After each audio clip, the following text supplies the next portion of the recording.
Breaking news now on Fox 61, Connecticut's news station. We begin with breaking news. Thanks for joining us for the Fox 61 News at 6. I'm Jen Bernstein. And I'm Ben Goldman. Former President Donald Trump was criminally charged in connection with his efforts to reverse his loss to President Joe Biden in 2020. Fox 61's Brent Hardin joining us in the Breaking News Center with more on this development. Brent? Ben and Jen, this is now the third indictment against the 45th president.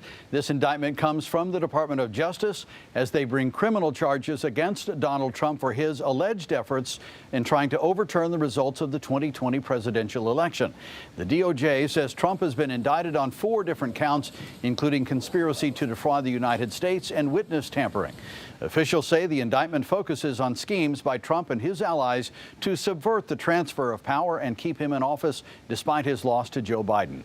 The 45-page indictment said after his loss to Joe Biden in the presidential election, Trump was, quote, determined to remain in power and perpetrated conspiracies that targeted the counting and certifying of the results of the presidential election. Donald Trump has denied any wrongdoing in this latest indictment. Again, this is his third indictment. It comes weeks after his indictment in June on charges that he illegally hoarded classified documents in his Mar-a-Lago estate. Donald Trump is expected before a judge for this latest indictment on Thursday. We'll wait to see what is to come for former President Trump and this latest legal saga. Here in the Breaking News Center, Brent Hardin, Fox 61, Connecticut's news station. Ben, Jen, back to you. All right, Brent, thank you. Also new at 6, former UConn quarterback DJ Hernandez back in court after allegedly threatening to shoot up his alma mater and kill Bristol police officers. The brother of disgraced expatriate Aaron Hernandez watching on while a Bristol police officer took the stand to recount the moments leading up to his capture. Fox 61's Samaya Hernandez outside Superior Court in New Britain, where court just wrapped up a couple of hours ago. Samaya. Today we learned that it was DJ Hernandez's mother, his soon-to-be ex-wife, and his soon-to-be ex-girlfriend who warned Bristol police that Hernandez could be a threat to society. Her concerns were many, mostly that she wanted him to get help. Terry Hernandez told police she was threatened by her son Dennis, DJ Hernandez, in the past. Ms. Hernandez expressed that Mr. Hernandez's mental health diagnoses were that of bipolar and schizophrenia, and that in the past he had threatened the victim. Bristol police were already investigating reports that Hernandez was allegedly mapping out school shootings at UConn and Brown University, where he once coached. But after a Florida divorce attorney for his estranged wife flagged a threatening social media post, police moved in on the former QB last month. A threat to kill her, and I believe open court down in Florida. He was posting photographs of them, their faces, with targets on their head, and threatening to kill them. Officer Zachary Levine on stand Tuesday before Judge Tammy Gathers granted a protective order for Hernandez's wife. Get on the ground. Get down on the ground. Get on the ground. Body camera shows the moments officers moved in on Hernandez 2 weeks ago. That he was armed and that he would kill us if we tried to approach him. During a psychiatric hold at the Hospital for Central Connecticut, Hernandez allegedly still making threats. That he intended to kill his wife upon his release. A public defender assigned to Hernandez questioning witness credibility. Her ability to tell the truth, anything about her history?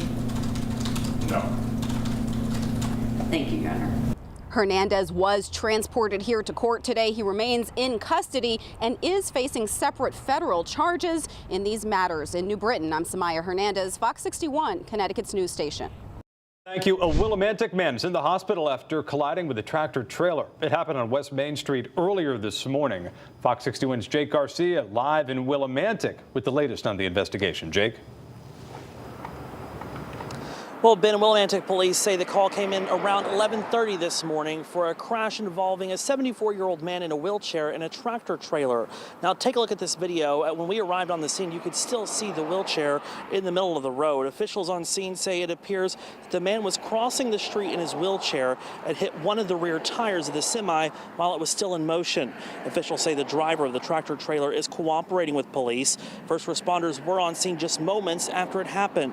The Willimantic fire chief says some of his firefighters were training nearby. As they were headed back to the fire station, they noticed a man laying in the street. Firefighters quickly began to render aid. It happened only moments before my fire engine crew was able to render first aid.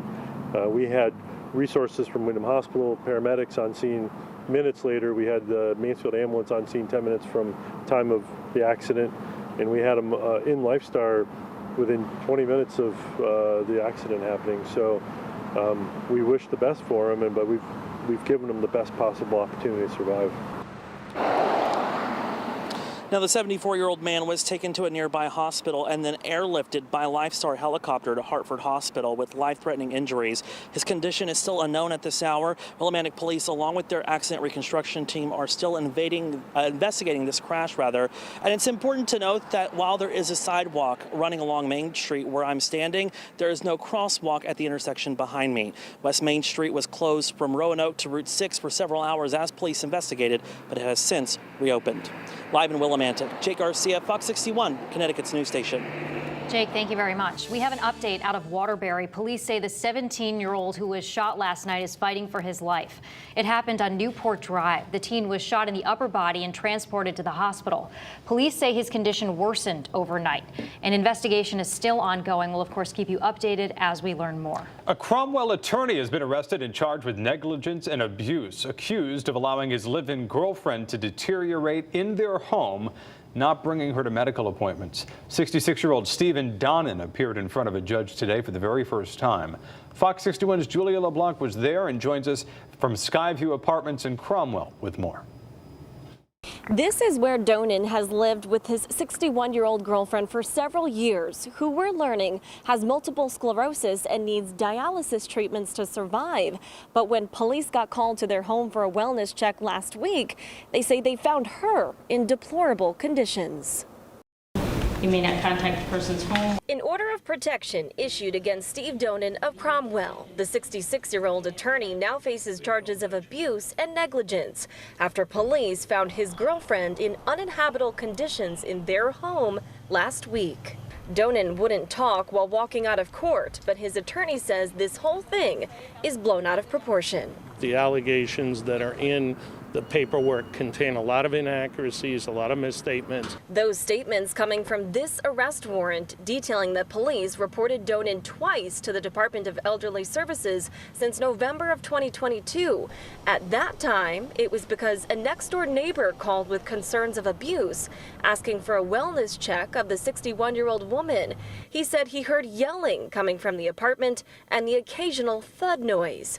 We knocked on that neighbor's door. We'd rather not comment. Then last week, it was the victim's doctor who called police, concerned that their patient hadn't shown up to her last 8 dialysis appointments. When officers showed up for a wellness check, the warrant says they smelled a strong foul odor and saw gnats everywhere. The officers found the victim in a reclining chair, and she appeared to be in severe need of medical attention. She was naked, covered by a soiled blanket. She said she'd been there for at least 2 weeks and hadn't eaten in days. Something Donnan's attorney says he doesn't think his client and friend from college would do to his girlfriend. Absolutely not. I am frankly a little dismayed at some of the paperwork that I read. And neighbors are just as alarmed. It is sad. It is sad. He's a neighbor. That's sad. It's very sad. Now, Donnan is out on bond and is expected back in court on August 18th. In the meantime, we're told the victim is in the hospital and she plans to move in with a family member when she's ready. In the meantime, there is an elder abuse hotline here in Connecticut open during business hours. That number is 888-385-4225. We are in Cromwell. Julia LeBlanc, Fox 61, Connecticut's news station. Julia, thank you. New details emerging from the death of a woman in Vernon. An arrest warrant for the suspect says he choked his girlfriend out of anger earlier this month. The warrant says he told police he became agitated that the victim allegedly gave his child alcohol and the apartment was a mess. The suspect told investigators after he got out of jail he stopped taking his psych medications. He's charged with murdering 22-year-old Anastasia Paul and is facing other charges as well. New details also are coming to light in the case of a doctor accused of sexually assaulting one of his patients. Police say Michael Sheehan inappropriately touched the 20-year-old woman during an examination. The victim told police that she never asked for her private areas to be checked or told the doctor, Sheehan, that she was having any issues in these areas.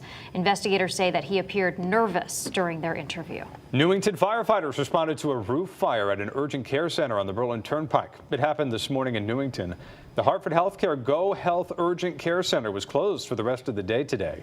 Fire officials told Fox 61 that the fire started in the AC unit on the roof. The south side of the Berlin Turnpike has since reopened. Recreational marijuana has been legal in the state for over 6 months now. Leaders met today to talk sales and regulation. In June alone, there was nearly $24 million in sales for medical and adult use weed. The Social Equity Council talked further development this morning before approving another equity business from an area they qualify as disproportionately impacted. That map will change now to include even more areas that were targeted by the war against drugs. The council is prioritizing more businesses from and around those areas as Connecticut's cannabis industry keeps expanding. Tonight, Attorney General William Tong urging the Biden administration to make change to combat plastic pollution. Tong says that plastic pollution is a threat to human health and that production and use of plastic materials needs to slow down. Tong and 13 other attorneys general are banding together to recommend some changes. That includes funding innovative strategies that reduce overall plastic use and plastic packaging needs and promoting the reuse of materials. A group of lawmakers, local leaders, and zoning planners met for the first time to talk about the future of Connecticut's housing market. The group was established through that massive and controversial housing bill passed in the final hours of the legislative session. Many were disappointed with what was cut out, so now the group is covering all of that, from reforming the housing voucher program to a lack of single-family starter homes to zoning changes. As the state struggles, people in the group say they hope in their next few meetings they can start to compromise and take steps forward. You can scan the QR code right here to get the Fox 61 News app, where you can find our comprehensive coverage of the housing crisis, proposals for change, and new laws for renters. That's all on our website as well. I-95 in East Lyme will be shut down twice a day, 4 days a week, starting August 1st, which is today, while crews blast along the highway. The State Department of Transportation said the highway closures will happen for around 15 minutes each day between 9 a.m. and 1:30 p.m., Monday through Thursday. Coming up at 6:30, we'll have more on the detours that you should take to avoid all that traffic.